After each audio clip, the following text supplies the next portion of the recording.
Amigos, muita paz, muita luz para todos. Você que nos assiste pela Web TV Nova Luz no Brasil e no mundo. Nós somos muitos corações unidos nesse momento, sintonizados pelo nosso ideal espírita e pelo amor do Cristo. Sejam todos bem-vindos a mais uma produção do Clube de Arte, da TV Nova Luz e do Grupo Espírita Eurípides Barçanufo. Renoir, Monet, Picasso e Van Gogh são alguns dos grandes nomes da arte e da pintura.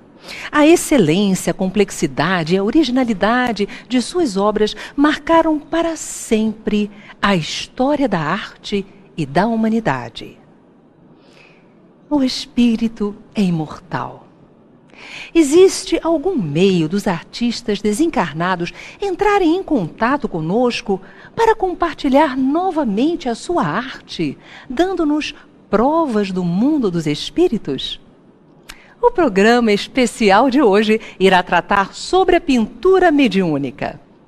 Para falar sobre esse tema estão aqui conosco o médico e físico Dr. Sérgio Thyssen e o médium de pictopsicografia Florencio Anton, da Bahia. Sejam bem-vindos ao nosso programa. Florencio, seja bem-vindo. Estamos muito felizes com a sua presença aqui.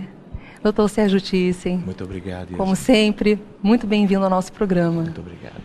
Dr. Sérgio Thyssen, o que vem a ser a pintura mediúnica? Quando no livro dos médiuns, no capítulo 16, Allan Kardec tratou das mediunidades de uma maneira geral, ele ressaltou a importância dos médiuns desenhistas e dos médiuns pintores. Então já se conhecia isto à época da codificação kardeciana. E, como em todo o processo mediúnico, os espíritos intervêm junto aos médiuns, desejando elaborar o seu trabalho. Neste caso, são exatamente os espíritos voltados, de um modo geral, para a expressão de arte que nós entendemos como a pintura e o desenho. Então, são médiuns especiais, por sua vez, que têm condições, que são condições, vamos dizer assim, fluídicas, perispirituais, psíquicas, para que estes espíritos, que têm suas especialidades no campo da arte, eles possam, em sintonia com estes médiuns, fazerem o seu trabalho. Então nós temos aí aspectos especiais, tanto do ponto de vista de uma espiritualidade capacitada para isto, como o aspecto especial, que não é, portanto, para todos os médiuns, são para médiuns preparados para esta tarefa ou esta missão. Florencio, quando foi que você começou a perceber a mediunidade? Eu tinha em torno de 8 anos de idade, quando os espíritos começaram a promover fenômenos de ordem física na minha casa.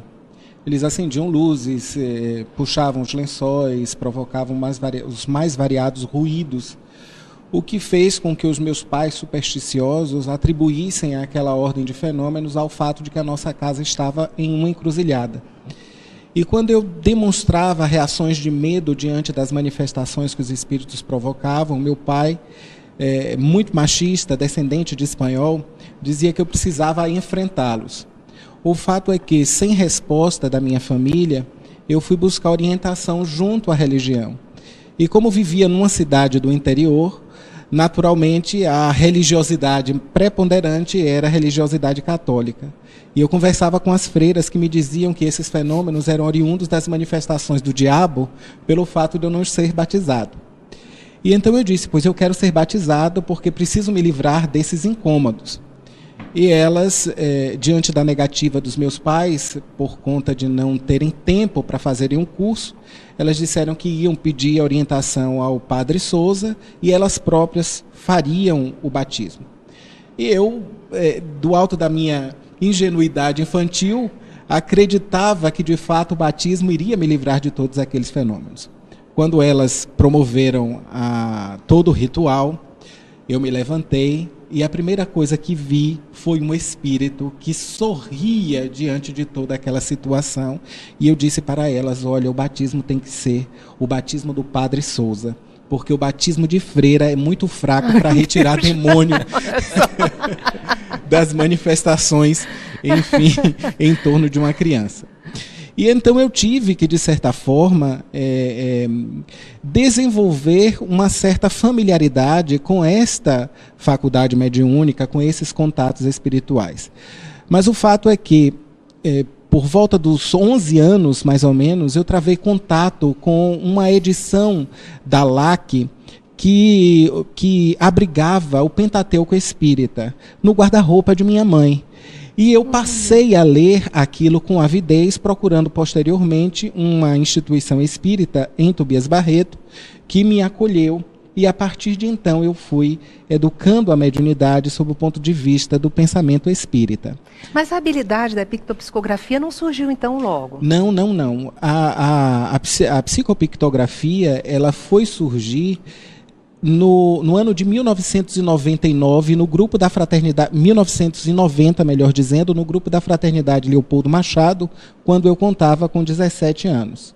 Ali eu já tinha um conhecimento significativo da doutrina espírita, do que era mediunidade, já estava desenvolvendo atividades dentro do movimento espírita, e especificamente falando do contato com os espíritos, estes se manifestavam através da psicografia e da psicofonia, de forma mais ostensiva. Quando no dia 21 de dezembro de 1990, um grupo de pintores me aparece dizendo que no fundo da sala haviam 10 cartazes e um pacote de giz de cera, e eles desejavam fazer um teste comigo. Eu disse, olha, eu não sei pintar. E eles responderam, a sua função é fechar os olhos e orar, o resto fica por nossa conta. Muito mais fácil assim, não é? É verdade. E então foi o que nós fizemos. O Manuel Messias Canuto Oliveira, como bom pesquisador e dirigente da reunião de educação mediúnica, disse, olha, Florencio, só nos resta abrir o armário para verificarmos se existem esses materiais. E assim nós fizemos, abrimos o armário, os materiais estavam lá, e diante desses cartazes eu me concentrei. Foi uma sensação completamente diferente daquela que eu sentia quando os espíritos psicografavam. Porque eu passei a perder o controle do meu pescoço para baixo, era uma sensação de formigamento intensa, choques nas costas, nos braços, e perdas de consciência em alguns instantes. Quando eu voltei desse estado especialíssimo, que hoje nós podemos dizer que era um transe hipnogógico, os cartazes estavam pintados com uma qualidade muito superior para aquela que um jovem de 17 anos, sem conhecimento de arte, poderia produzir. E esse fato nos encorajou a continuar semanalmente nessas reuniões os exercícios de contato com esses pintores, e ao cabo de 7 meses as primeiras assinaturas foram surgindo. Muito interessante. Assim, qual a ideia, qual o objetivo da espiritualidade superior ao utilizar esse meio para chamar a atenção e para trazer a realidade da imortalidade? O objetivo mais importante é exatamente esse, né?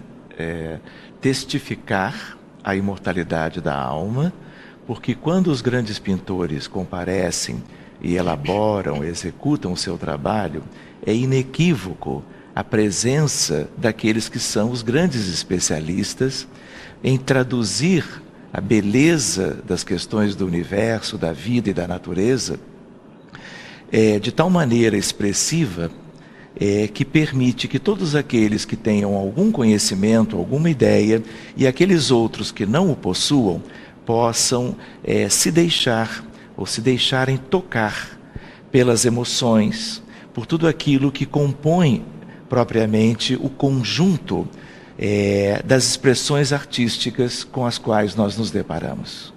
Então, o mais importante é que aqueles todos que desencarnam e que aqui entre nós eram os pintores, eles continuam com as suas tendências, as suas características, as suas afinidades no mundo espiritual. E eles, através de médiuns pintores, eles podem continuar o seu trabalho. É claro que eles continuam isto no mundo espiritual, se aperfeiçoando na espiritualidade ou na erraticidade, sempre. Mas eles também podem comparecer e deixarem, por exemplo, patentes que continuam vivos e continuam trabalhando numa obra belíssima, que é no sentido de trazer o belo, as cores, as questões sutis da vida espiritual para nós todos. Muito interessante. Gente, olha, hoje nós estamos com uma plateia especial, um público lindo. Nós gostaríamos de agradecer a todos que atenderam ao nosso chamado, ao nosso convite e se fizeram aqui presentes, trazendo muita energia, muito amor e muito carinho. Um beijo no coração de todos, viu? Muito obrigada. Bem, mas, Florencio, quais as suas sensações atuais quando você está em transe mediúnico? Durante o transe, eu registro cérebro, se eu puder usar essa palavra, muito pouco aquilo que se processa intimamente e no meu derredor. Antes do transe, conforme eu disse, é aquela sensação de excitação nervosa muito grande. Eu fecho os olhos, vou registrando alguma dimensão espiritual e a partir daí eu vou sentindo o primeiro espírito que se manifesta. Normalmente é o Renoir ou Alberto Morisot, que são os coordenadores espirituais desse nosso trabalho. Uma vez em transe, eu me coloco num estado de perturbação mental muito grande que não me permite, de fato, registrar aquilo que está acontecendo, a não ser quando o transe se superficializa e, a partir desse instante, eu percebo um outro espírito que está se aproximando. Quando abro os olhos, a imagem que eu vejo é desfocada, algumas outras vezes, por conta dessa própria fluidez, descontinuidade, melhor dizendo, do processo, eu percebo um detalhe da tela. E depois do transe é que eu vou ter a noção daquilo que foi pintado, de quantas telas que foram executadas pelos espíritos, o que me faz, quando faço um somatório de todas essas experiências, dizer que o meu estado depois do transe é muito semelhante àquele de uma pessoa que sonhou, sabe que sonhou, mas não tem a lembrança do conteúdo do sonho na sua integralidade. Então é mais ou menos dessa forma que eu me sinto no sentido fisiológico, digamos, e emocional durante esse processo. Quando você está pintando, tem o pintor ao seu lado espiritual, mas você sabe quem é ele? Com exceção do primeiro, não. O primeiro pintor eu consigo identificar. Uma vez no estado de transe, eu já não consigo mais diferenciar ou registrar a personalidade comunicante que se expressa por meu intermédio. Nos fala então agora sobre a casa espírita que abriga você, na qual você trabalha. Eu passei por 3 casas espíritas. O Grupo Espírita Instrutores da Paz, que me orientou inicialmente no despertar da minha faculdade mediúnica. Depois, o Grupo da Fraternidade Leopoldo Machado, uma instituição sobre a qual eu deposito um sentimento de gratidão muito grande. E, posteriormente, por uma necessidade espiritual, nós fundamos, eu, o Sidney e a Ana Márcia, no bairro de Mussurunga, o Grupo Espírita Sheila, que hoje é responsável por uma obra social que tem o nome de Comunidade Maria de Nazaré. Lá, graças ao trabalho de pintura mediúnica, nós conseguimos construir em um espaço de aproximadamente 1.200 metros quadrados 3 prédios. E na área social, que é eminentemente educacional, nós atendemos 87 crianças e 36 famílias que vivem em situação de risco em 2 favelas da região de Mussurunga. Paralelamente a essa atividade social espírita, nós desenvolvemos todas as outras atividades de divulgação e prática do espiritismo. O Clube de Arte depois vai pegar os dados e vai remeter, a partir de hoje, brindes mensais, a fim de dar também a nossa colaboração a esse trabalho tão belo desenvolvido pelos companheiros, inclusive porque é o dai de graça o que de graça recebestes, né? Então você não amealha para si próprio nenhum recurso desse material, dessa atividade mediúnica. Não, em absoluto. O médium espírita precisa valer, de fato, os princípios cristãos do dar de graça o que de graça recebe. Eu não posso auferir recursos financeiros daquilo que eu não produzi, Portanto, como não sou conhecedor de artes plásticas e de desenho, sou médium pintor, eu não poderia receber nenhum recurso financeiro oriundo dessa minha prática mediúnica. Eu sou enfermeiro, sou pedagogo, desenvolvo atividades na área da enfermagem educacional, dentro, especificamente falando da tanatologia, dos cuidados paliativos, e tenho desenvolvido uma série de workshops e de trabalhos dentro dessa área. E que Deus continue abençoando você nessa sua tarefa. Que assim tão seja. Linda.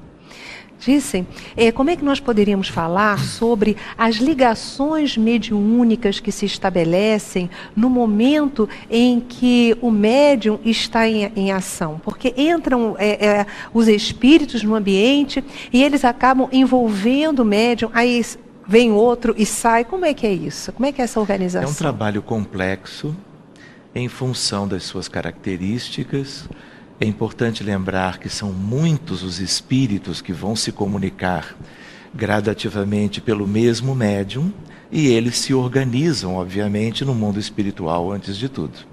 Então, dependendo das características da apresentação, eles também, então, programam todos os detalhes. Como você mesmo viu, ele acabou de dizer, ele entra em transe, um transe mediúnico típico, mas com características próprias, e a espiritualidade, a partir dali, ela assume o comando de todo o trabalho. Então, existe uma hierarquia dentre estes mesmos espíritos que são os grandes pintores, e eles, então, fazem aquilo que vai ser o trabalho daquela determinada oportunidade. Então, mediunicamente, pode haver alguma variação, mas existem aspectos que são típicos, como os da incorporação, porque vai além da psicofonia. Aliás, eles pouco falam, e eles então tomam propriamente toda a organização do médium do pescoço para baixo, incluindo obviamente as mãos e os pés, para que eles possam ter toda a desenvoltura e toda a facilidade para que eles possam, utilizando as mãos do médium, realizar as obras de pintura. Psiquicamente, a coisa é mais complexa ainda e depende de toda uma preparação do médium que está trabalhando naquilo e de um entrosamento psíquico que se constrói, que não é imediato. Às vezes a gente olha e parece que está tudo pronto e que aquilo como que foi arranjado ali naquela ocasião. Mas o médium se prepara muitas vezes antes mesmo de reencarnar. E a espiritualidade, claro, que vai agir utilizando a mediunidade daquela pessoa, ele estará também, essa espiritualidade, preparando tudo, muitas vezes décadas antes. Claro que tem coisas que são preparadas mais proximamente, quanto à realização de uma reunião, de um trabalho em si. Mas existem questões simples, mas ao mesmo tempo é uma união entre o mundo espiritual e o mundo físico de uma natureza bastante delicada, bastante sutil e tem a sua complexidade também. Na Revista Espírita de 1858, Allan Kardec estuda este tipo de mediunidade. E ele coloca que os médiuns geralmente apresentam determinados comportamentos, como uma rapidez muito grande na hora de realizar a tarefa, a pintura, e também utilização de métodos totalmente diferentes do que são estudados na academia. Nos fale um pouquinho disso, nesse momento, né? Vocês vão perceber, muitos já conhecem, não é? Essa desenvoltura, esta facilidade. Não é? Isto é próprio deste tipo de expressão mediúnica e deste trabalho.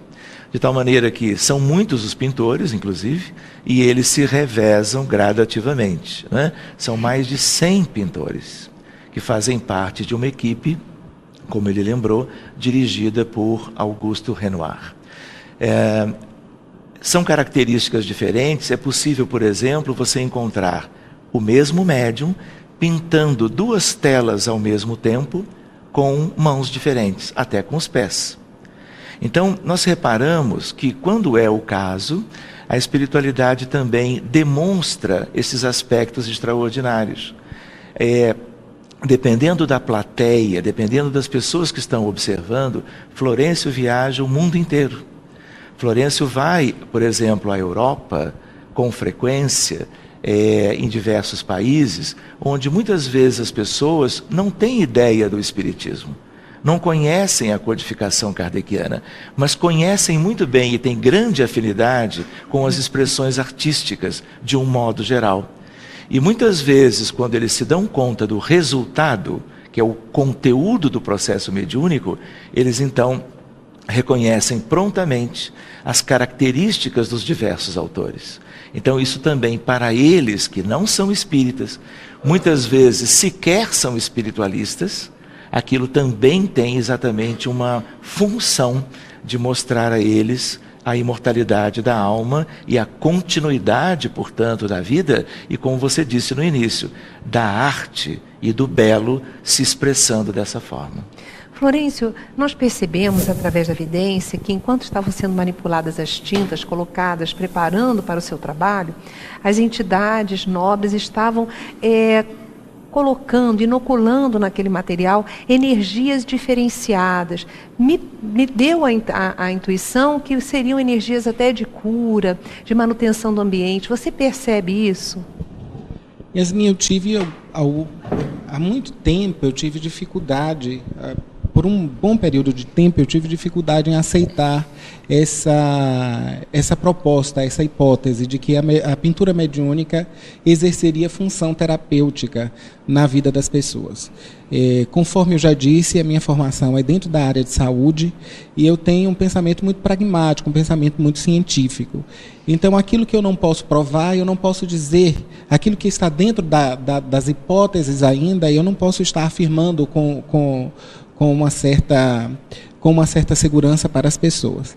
Até que, no ano passado, nas atividades desenvolvidas na cidade de Módena, num congresso construído pela Casa dell'Albero, um cientista, o Daniel Goulart, que desenvolveu uma câmera que mede o campo áurico e o campo energético que está sendo produzido por uma pessoa em transe, mudou essa minha concepção.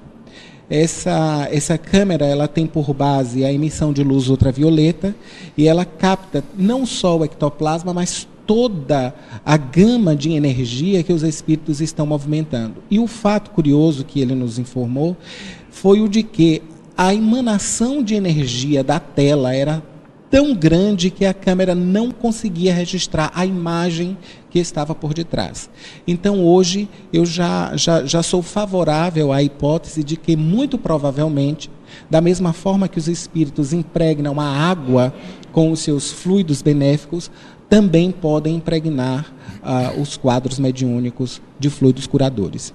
Isso é muito interessante, né? E nós vamos continuar vendo e abordando esse assunto mais vezes aqui no nosso programa. É interessante, Yasmin, que o médium de psicopictografia, ele é como que um belíssimo exemplo de uma união entre aqueles dois grandes tipos de mediunidade.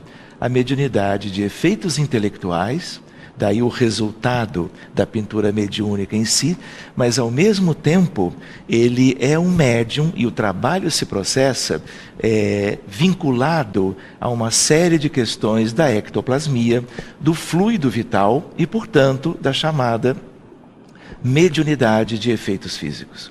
E esses efeitos físicos, claro que o mais importante, são os seus aspectos terapêuticos ou curadores. Mas existem outras movimentações espirituais. É interessante lembrar que nós, quando examinamos o trabalho de pintura mediúnica sobre o nosso prisma, sobre a nossa ótica, nós vemos como encarnados. Mas a movimentação espiritual de uma reunião como essas, como acontece nas reuniões mediúnicas de um modo geral, é muito além daquilo que os nossos olhos percebem. Então, muitas vezes, a plateia, pessoas, familiares, estão sendo ajudados. Espíritos desencarnados são vinculados ao centro do trabalho em si e estão recebendo providências espirituais, muitas vezes de origem muito superior, mas contando com o fluido vital e o ectoplasma da equipe de médiuns, especialmente o médium em questão. Muito bom. Nós agora vamos para um rápido intervalo, enquanto o Florencio se prepara para realizar a parte prática de suas atividades. Acompanhe o musical Amor Sublimado, com Neuza Peluso, do Rio de Janeiro, e nós voltamos já já.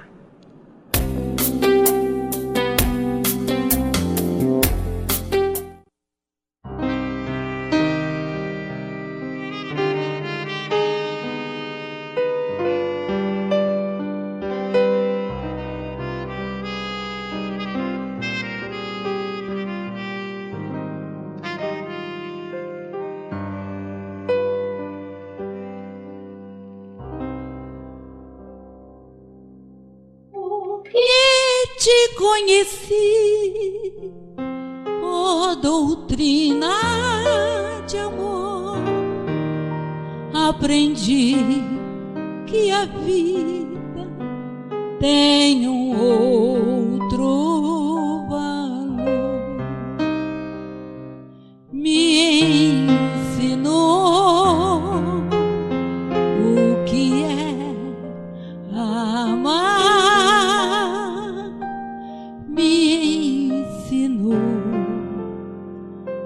Me governar,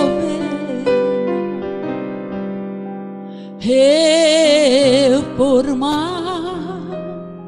sentimentos em mim, qualidade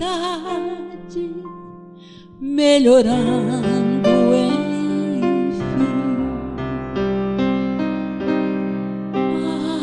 As lições que vou aprendendo, também vou vivendo, recebendo amor daqueles que aprenderam a amar com Jesus. O amor sublimado nos transforma em luz.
Melhorando enfim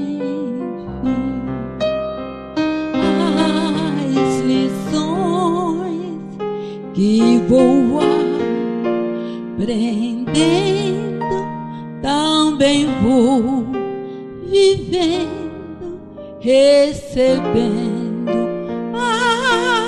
amor daqueles que aprenderam a amar com Jesus. O amor sublimado nos transforma em luz. O amor sublimado nos transforma em luz.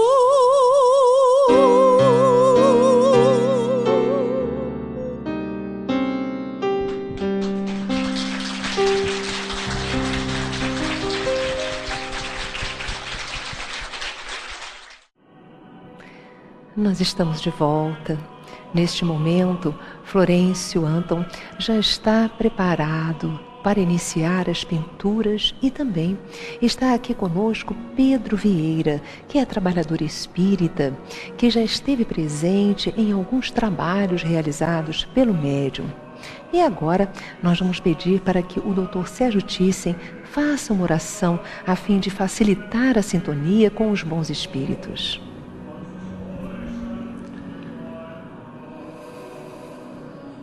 Senhor e Mestre Jesus,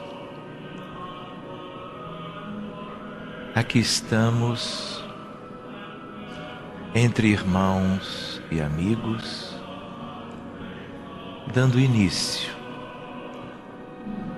ao trabalho da pintura mediúnica através de nosso irmão Florencio. Estamos em equipe e te rogamos, divino amigo, que as tuas bênçãos estejam sobre todos nós e que os frutos desta reunião e deste encontro nos tragam a ambiência espiritual necessária e que nos mantenhamos em paz, participando todos nós com carinho deste encontro de luz, de resultados benéficos para todos. Muito obrigado, queridos amigos espirituais, por vossa presença e pela oportunidade que é de todos de nos darmos as mãos e de corações unidos estarmos mais uma vez mais próximos a Ti. Muito obrigado, Senhor. O companheiro, nós percebemos que já começou as suas atividades, então nós estamos naquela concentração, na manutenção do ambiente favorável, através dos nossos bons pensamentos, das orações, para que a espiritualidade superior tenha acesso e continue conduzindo esse processo tão belo de relacionamento entre os dois mundos, o mundo espiritual e o mundo material. Pedro, que bom que você está aqui no nosso programa, seja bem-vindo. Nos fale como o movimento espírita recepciona esse tipo de mediunidade que é tão rara. Yasmin, obrigado pelo convite. Nós temos percebido que algumas casas espíritas têm um certo receio para receber tudo aquilo que é diferente. Se nós lembrarmos Allan Kardec, ele categoriza no Livro dos Médiuns mais de 30 tipos diferentes de mediunidade. Se nós formos visitar os centros espíritas, nós vemos que isso fica restrito quase que à psicografia e à psicofonia, ou seja, menos de 10% dos gêneros mediúnicos catalogados pelo professor. Por que isso? Acho que essa é a sua pergunta, né? A gente pode fazer ilações, hipóteses. O infinito ou desconhecido, como dizem os espíritos no Livro dos Espíritos, ele traz um pouco de receio. O movimento espírita brasileiro assumiu muito o caráter religioso, deixando um pouco de lado o filosófico e o científico. Com isso, os próprios dirigentes de reuniões mediúnicas, muitas vezes, não têm um conhecimento profundo, prático, sobre como lidar com esses médiuns. Então eles são às vezes constrangidos, não por maldade, mas apenas por desconhecimento, a exercerem a sua atividade mediúnica dentro das caixinhas que são conhecidas. Acho que a presença desses companheiros dentro e fora do movimento espírita é uma oportunidade para nós refletirmos se as casas espíritas estão realmente sendo abertas como devem ser a todas as manifestações ou todas as possibilidades de manifestações mediúnicas, com o equilíbrio e com a seriedade que são preconizados por Kardec. Eu vou perguntar agora ao Thyssen. Thyssen, como nós devemos fazer para nos sentirmos seguros na prática da mediunidade? Gostaria que você nos falasse sobre a importância do estudo, porque Kardec, no Livro dos Médiuns, ele nos orienta que antes que nós comecemos na prática, a gente entenda a teoria. O que você nos fala a respeito desse assunto? Olha, Yasmin, é mais ou menos do conhecimento geral, não é? Dos centros espíritas, dos espíritas, né? A importância de uma preparação. É claro que existem expressões mediúnicas as mais variadas, contextos de trabalho, todos benéficos, profícuos, no sentido de trazer o mundo espiritual para mais próximo da realidade nossa de vida, né? Temos obras maravilhosas a partir da base kardeciana, as obras complementares de Emmanuel, de André Luiz, de Humberto de Campos, de tantos outros autores espíritos, nos dando aquilo que nós necessitamos, tanto no sentido amplo e geral da vida, no sentido de pautarmos as nossas vidas de acordo com o Evangelho de Jesus, tendo nesses conteúdos doutrinários tudo o que de fato nós necessitamos para endireitarmos os nossos caminhos na direção do progresso, mas também na seara mediúnica. Então nós temos as diretrizes seguras para tudo o que importa que façamos no campo doutrinário e dentro do movimento espírita, entrelaçando o mundo espiritual e o mundo físico. Na verdade é um mundo só, com duas grandes expressões, duas grandes dimensões de expressões de vida, e que são tornados um único porque existe a mediunidade. Nós somos seres espirituais vivendo a experiência humana, mas mesmo quando estamos encarnados, continuamos a nossa vida como espíritos.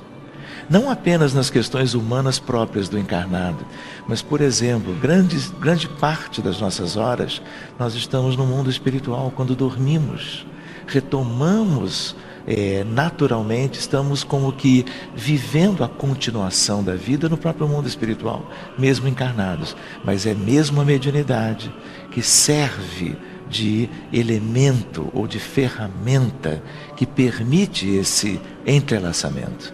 E a evolução humana, ela necessita da presença dos espíritos conosco, para que tenhamos uma agilidade do processo evolutivo.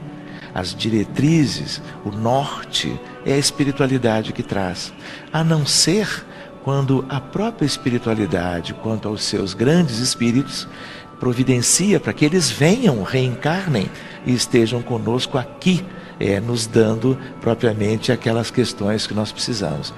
Então, é importante que tenhamos, como você lembrou bem, tudo aquilo que o Centro Espírita se preocupa, que é oferecer às pessoas que têm expressões e sintomas da mediunidade, que vão chegando aos centros espíritas, formas de serem, em primeiro lugar, reconhecidos, acolhidos amorosamente, e eles venham a se afinizar ou encaixar com as modalidades próprias em teoria, mas também em prática, para o tal desenvolvimento das suas condições mediúnicas.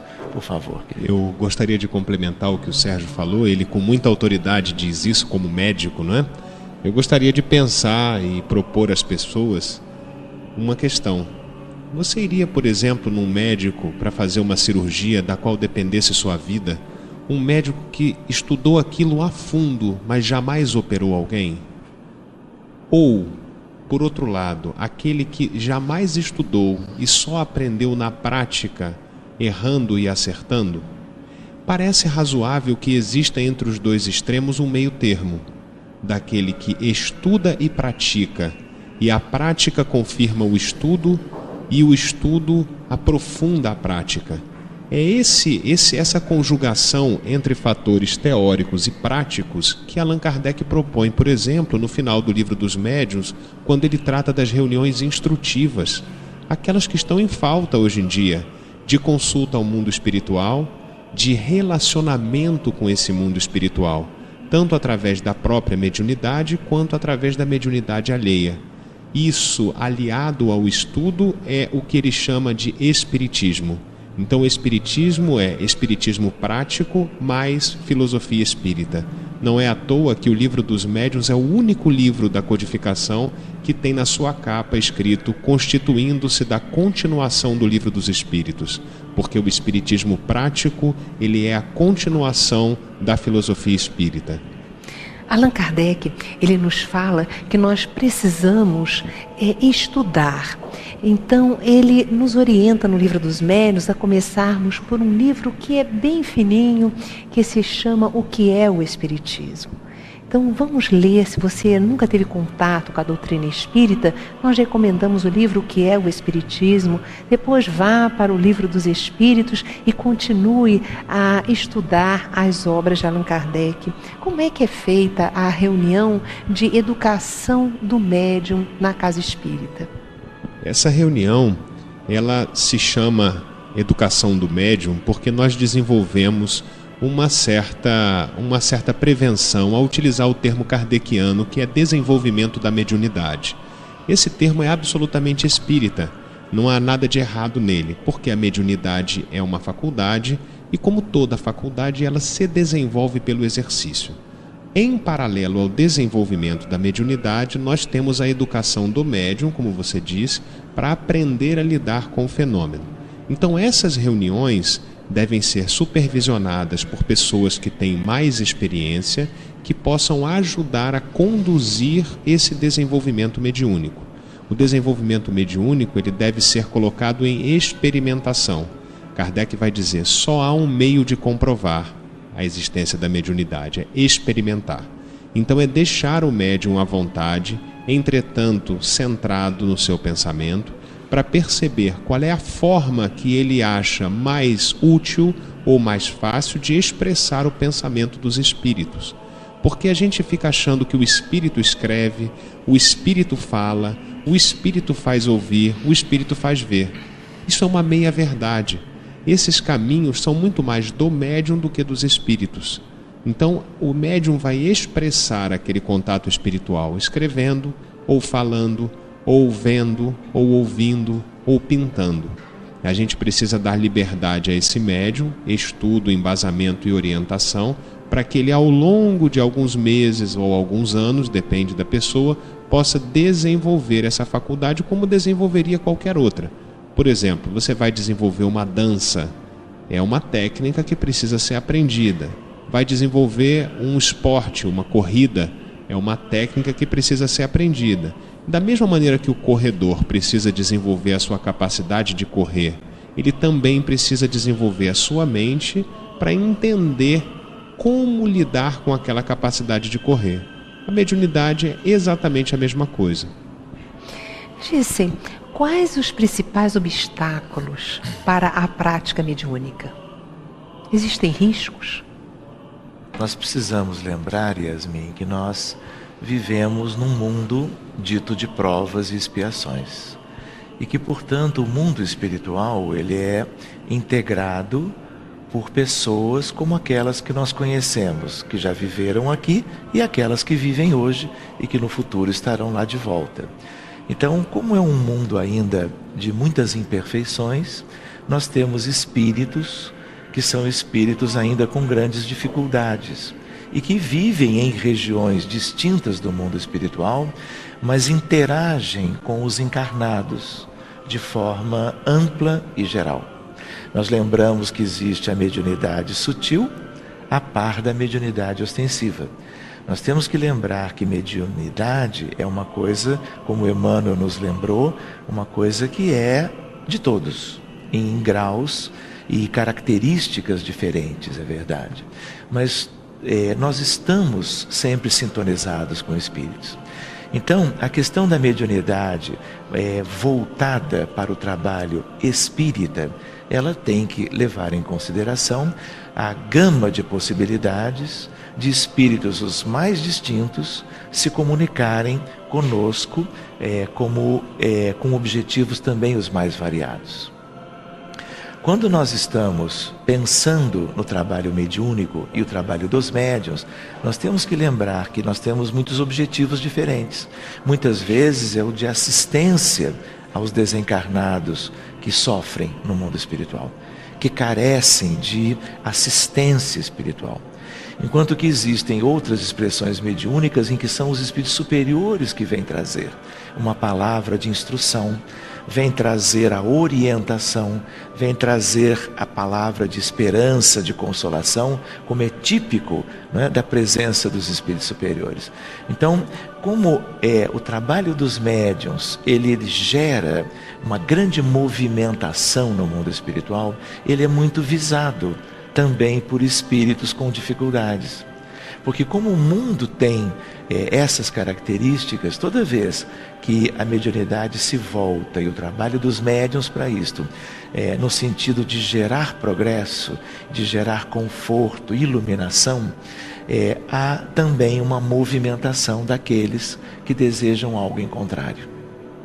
Então, os médiuns também são espíritos com imperfeições. Não são espíritos superiores. Emmanuel também nos ensina muito bem o quanto a mediunidade é oferecida a alguém que vai reencarnar para utilizá-la para, vamos dizer, gerar o amor e a iluminação. E com isto resgatar, através de uma expressão de trabalho e de amor, aspectos das suas vidas anteriores, onde nós fazíamos muitas questões, muitos aspectos equivocadamente, e temos que voltar e refazer. E a mediunidade é uma ferramenta, é um instrumento de progresso, não apenas gerando coisas lindas e extraordinárias, como nós estamos vendo agora, mas também oportunidades dos médiuns estarem progredindo.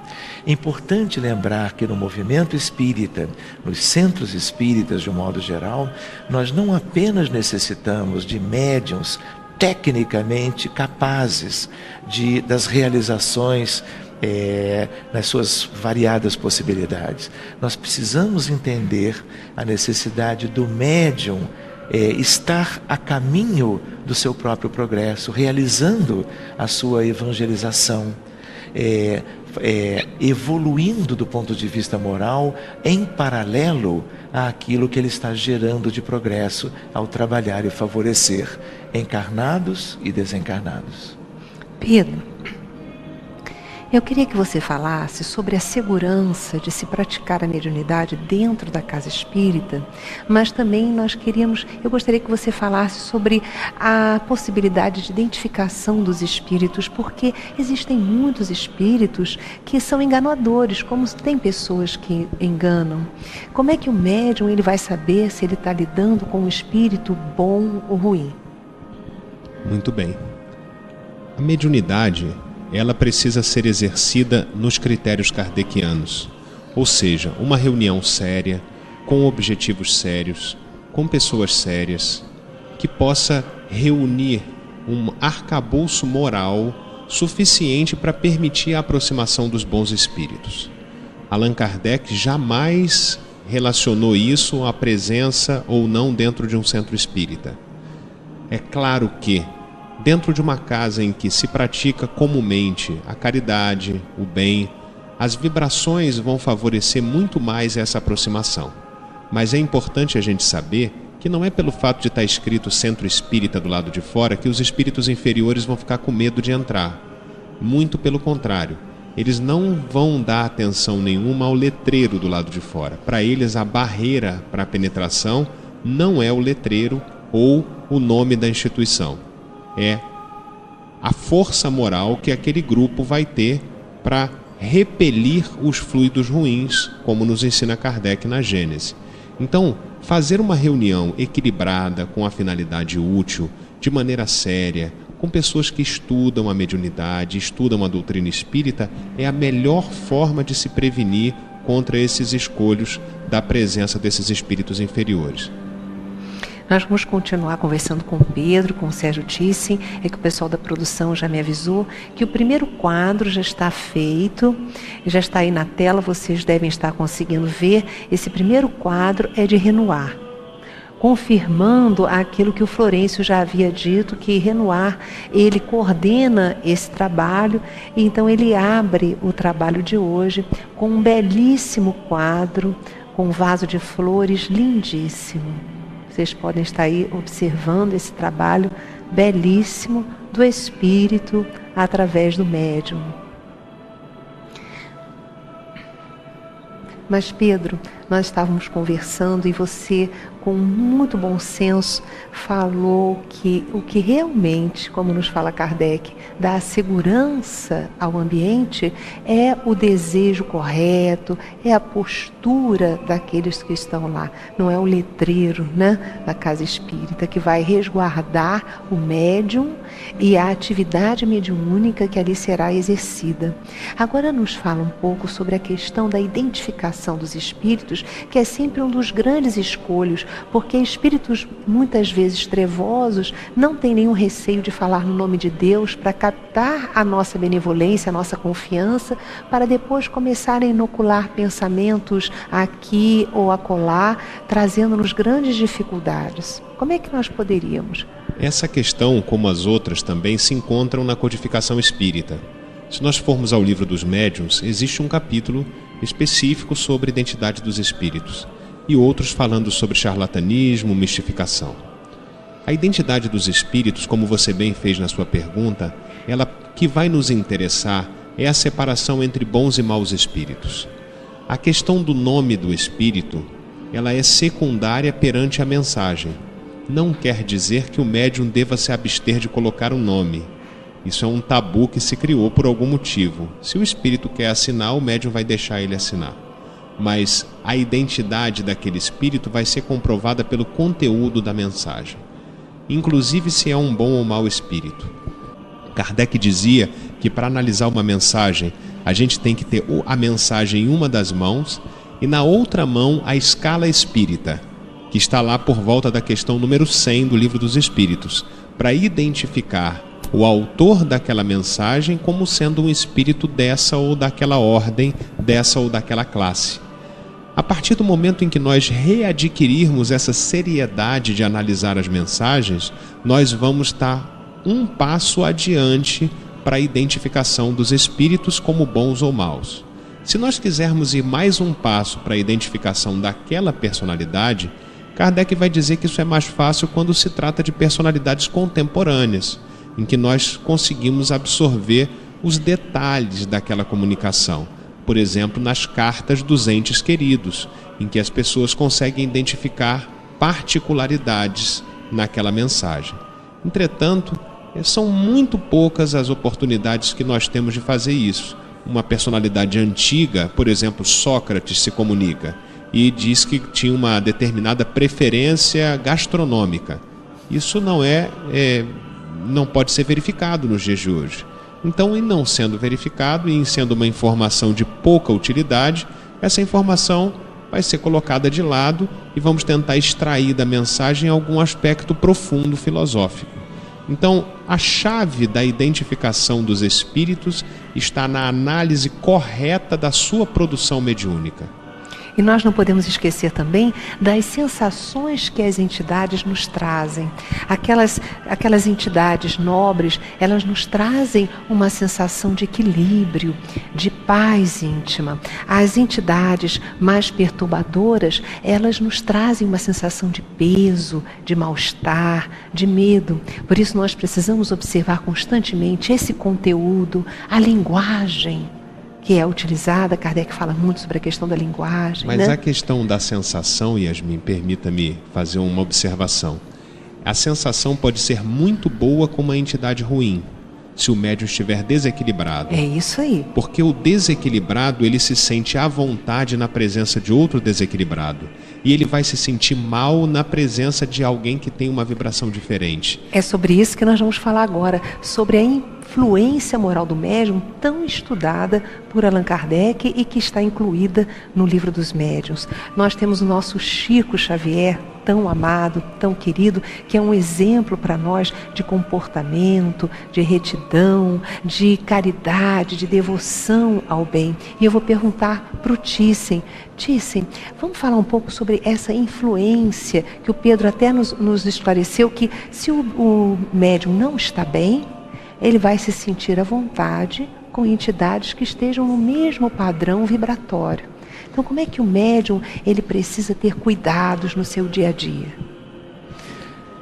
A coisa é até mais ampla, né?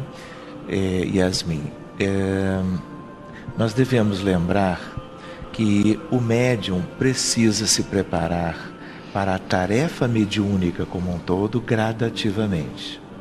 Ele tem um início que vai seguindo gradativamente e todo o tempo que ele dispõe, ele deve investir na sua própria preparação, tanto do ponto de vista do desenvolvimento técnico do trabalho, como na questão moral. Ele não pode acreditar que, sendo apenas um médium capaz de manifestações muito típicas mediúnicas, aquilo baste. Ele precisa, através do conhecimento doutrinário e através da sua conscientização, estar trabalhando todo o tempo para que ele se aprimore do ponto de vista dos seus sentimentos, das suas ideias, dos seus pensamentos, dos seus ideais, para que ele vá como que consorciando a sua vida pessoal, tudo da sua vida pessoal, às questões das diretrizes do Evangelho de Jesus. Então, isso é um aspecto. O outro aspecto que tem a ver com as questões mais práticas, mediúnicas de um modo geral, é nós nos lembrarmos que os médiuns são pessoas comuns também. E os médiuns têm vivências comuns como todas as pessoas têm. E nisso nós somos como que vulneráveis também, pelas nossas fragilidades, pelas nossas inconsistências, pela nossa ignorância de muitas das coisas que vamos conhecer no futuro, que nos dariam propriamente, nos darão uma questão de maior segurança, mas que ainda não possuímos. Então, é importante nós nos lembrarmos do estudo, nos lembrarmos do estudo doutrinário, das bases espíritas sólidas que estão à disposição de todos, nos lembrarmos da importância da oração. Não a oração formal, automática, mas a ideia que é, vamos dizer assim, a prece revestida da simplicidade, da humildade, para que nesse diálogo de cada um de nós com a espiritualidade superior e com o Cristo, nós realmente nos coloquemos. Ao mesmo tempo em que nós nos colocamos, nós também deixamos patente para nós mesmos que somos imperfeitos e que precisamos melhorar em muitas coisas, porque quando nós vamos melhorando nos aspectos gerais da vida, nós estamos nos fortalecendo para tudo e também para a tarefa mediúnica. Outra questão interessante é a oscilação. Quantas vezes, como pessoas comuns, os médiuns também podem estar se sentindo melhores e mais, vamos dizer assim, capazes de que estejam numa postura vibratória e fluídica que facilite o processo mediúnico, mas outros dias não. Então é importante que esse conhecimento e essa experiência da prática mediúnica no centro espírita vá trazendo subsídios, mesmo que ele erre, mesmo que ele se equivoque, mesmo que ele se fragilize num determinado momento. Cabe a ele avaliar tudo e buscar melhorar sempre. Nós temos a produção, agora está nos mostrando, nós temos um quadro que levou em torno de 12 minutos para ser elaborado, que é assinado por Monet. Um quadro belíssimo, meus irmãos. Os quadros assim de uma qualidade realmente encantadores. Temos então, você deve estar aí observando na telinha esse quadro belíssimo, assinado por Monet.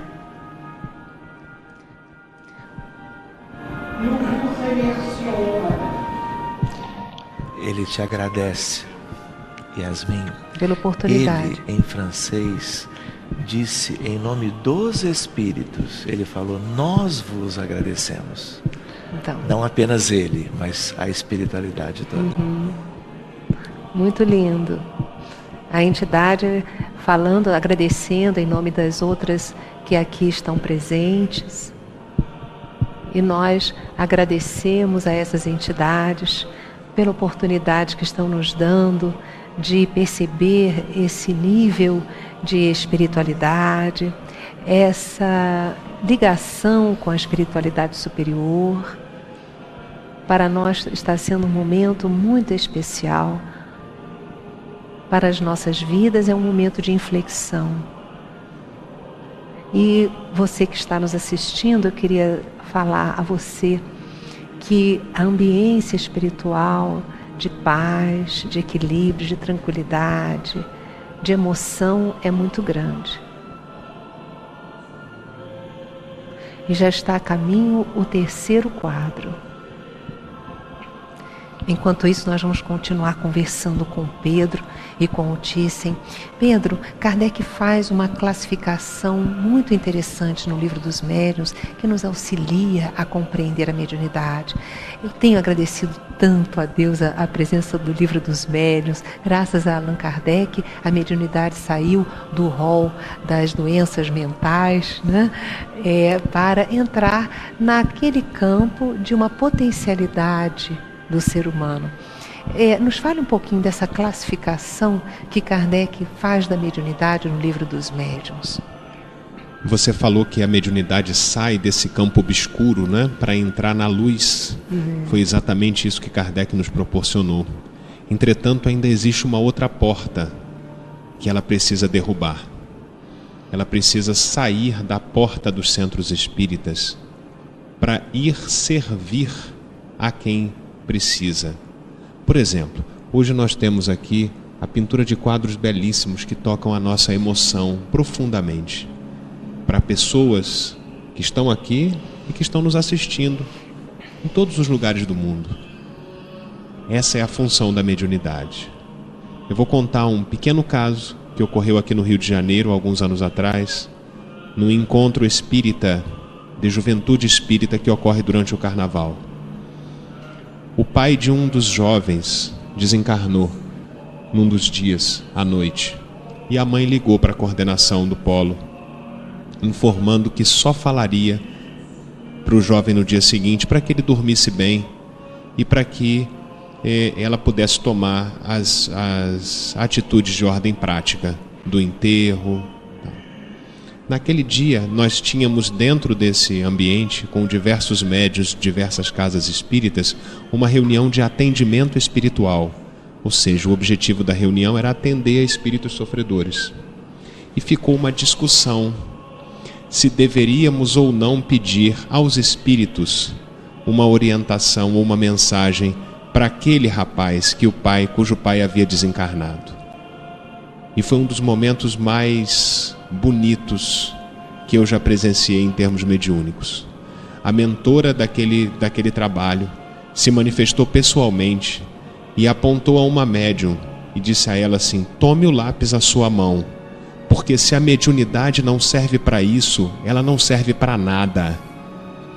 E ela tomou o lápis e ela ditou uma mensagem lindíssima, absolutamente pedagógica para a idade certa daquela criança, falando sobre o pai, falando sobre a continuidade da vida espiritual.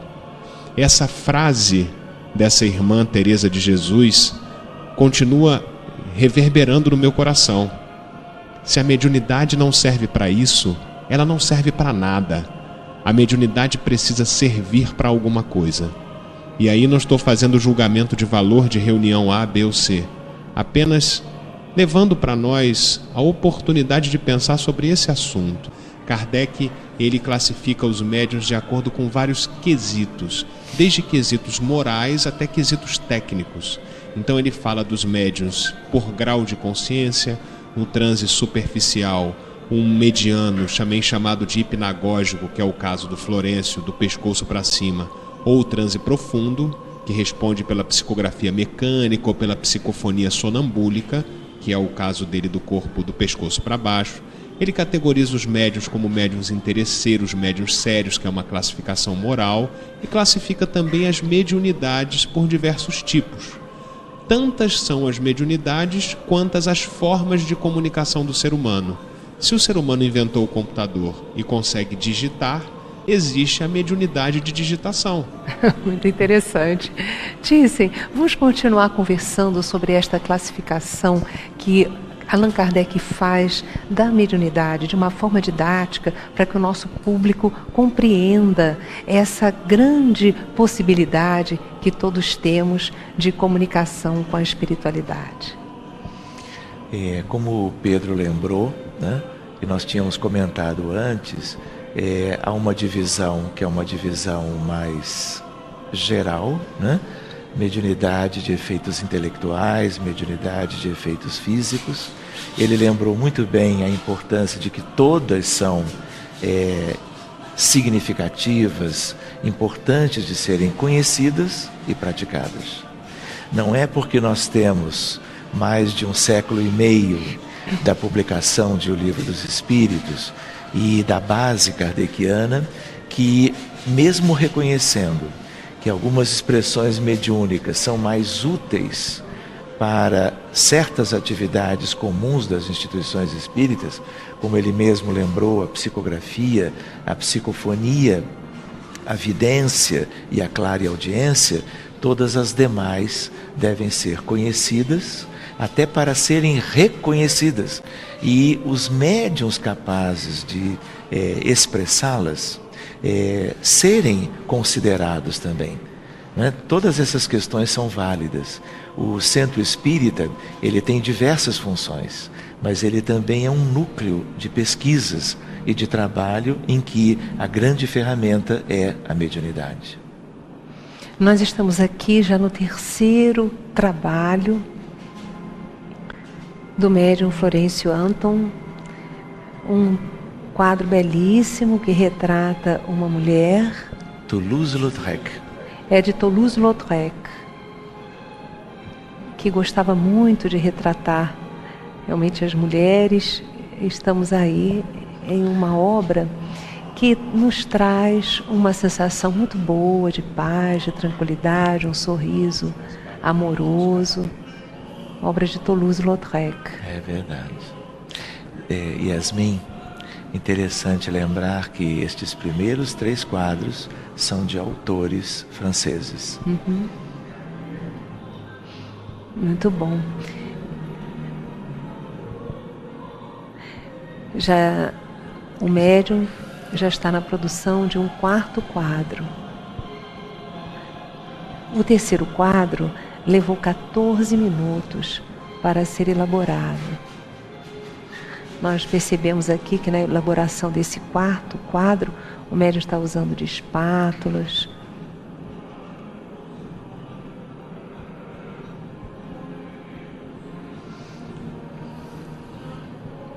Muito interessante a técnica.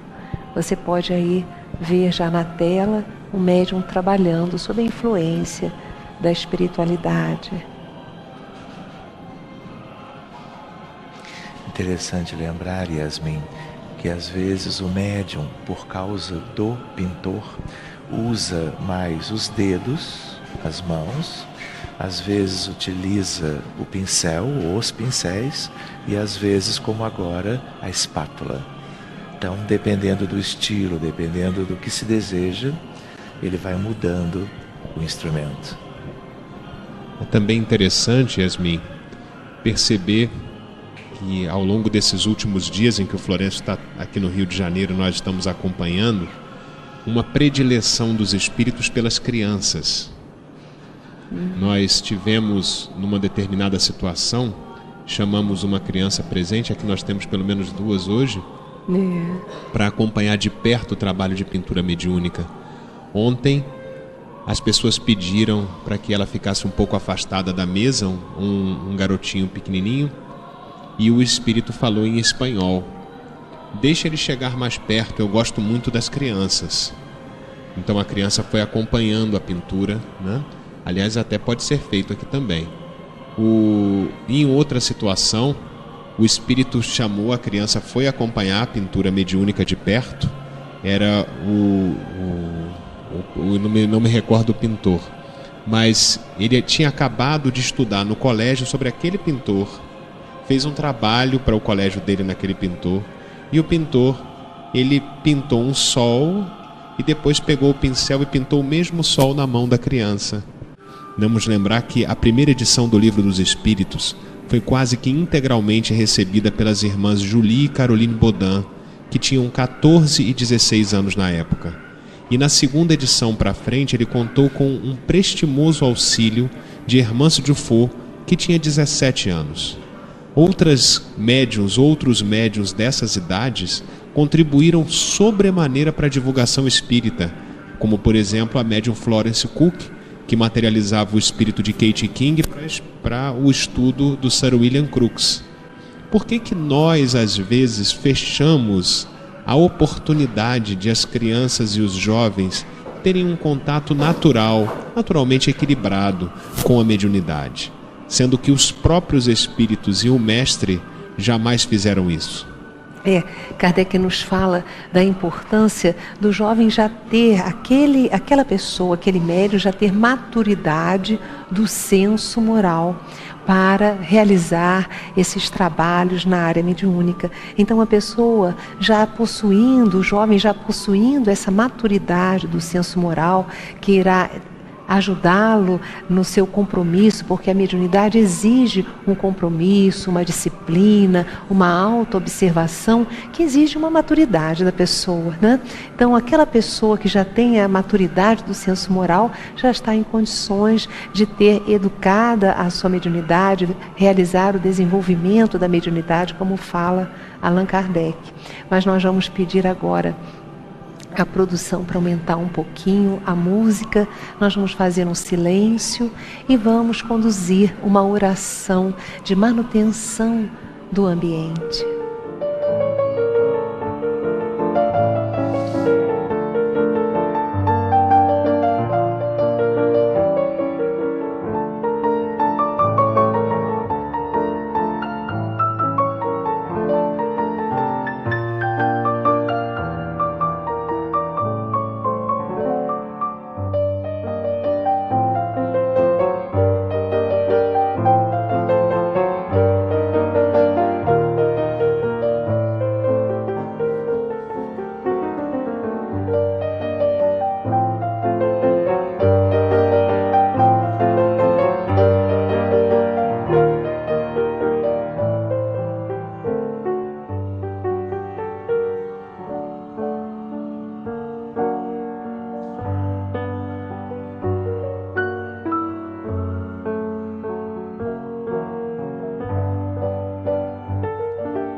Nós vamos então agora aproveitar esse momento para nós orarmos, rogarmos a espiritualidade superior que envolva-nos, continue a nos envolver com as suas energias de paz, abençoando as entidades aqui presentes, entidades nobres, amorosas, que vêm nos trazer o fruto de seus trabalhos, conseguidos na disciplina dos séculos. Ó Mestre Jesus, quanta alegria a oportunidade de participarmos deste momento, que todos aqueles que acessarem este programa, em qualquer lugar e no tempo, recebam essas vibrações condensadas nas imagens, nos sons, fruto do imenso amor dessas entidades luminosas que vêm nos trazer a comprovação da imortalidade, vêm nos trazer o seu carinho, nos dando forças para superarmos os nossos desafios do dia a dia, orientando-nos na marcha ascensional, porque nos falam, através dessas imagens e deste trabalho mediúnico, que nós não morremos, que continuamos vivendo após a desencarnação. Obrigada, amigos queridos, por tanto carinho.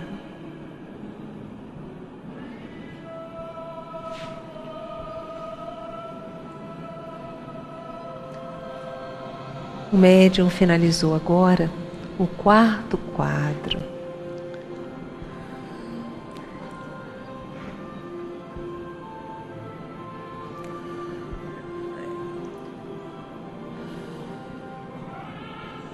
Parecem 2 girassóis, né?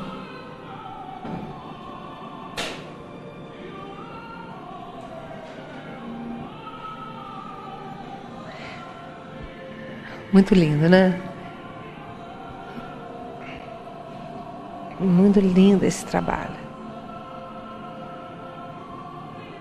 Quem gostava muito de fazer girassóis era o Vincent, né? O Van Gogh. Vamos ver, de repente não é dele, mas como ele tem uma predileção especial por girassóis. A pintura tem todas as características do Vincent. Não consigo enxergar a assinatura aqui. É que os espíritos eles mantêm as suas características para que possam ser reconhecidos. É o Vincent mesmo, né? Já foi definido, é o Vincent Van Gogh, esse espírito amorosíssimo, que teve uma encarnação difícil, com problemas de saúde, vem nos trazer o seu carinho, com esses girassóis já tão conhecidos, que ele tanto gosta de retratar. O Sérgio tem acompanhado, né, Sérgio, esse trabalho do Florencio. E não apenas aqui no Rio de Janeiro, mas o Florencio é conhecido no Brasil e no mundo. Nos fale um pouco dessas suas impressões, desse trabalho mediúnico. Ele tem viajado, tem estado a divulgar dessa forma, né? A imortalidade, tem estado em diversos países mostrando que a arte continua se desenvolvendo no mundo espiritual, que os espíritos encarregados disto, afinizados com a arte, estão presentes, e isto tem trazido, inclusive, que é um outro aspecto, muitas pessoas anteriormente descrentes, né, têm estado se interessando de como estas coisas acontecem, por que acontecem, e são naturalmente remetidas ao estudo da doutrina espírita. Então este é um aspecto importante também.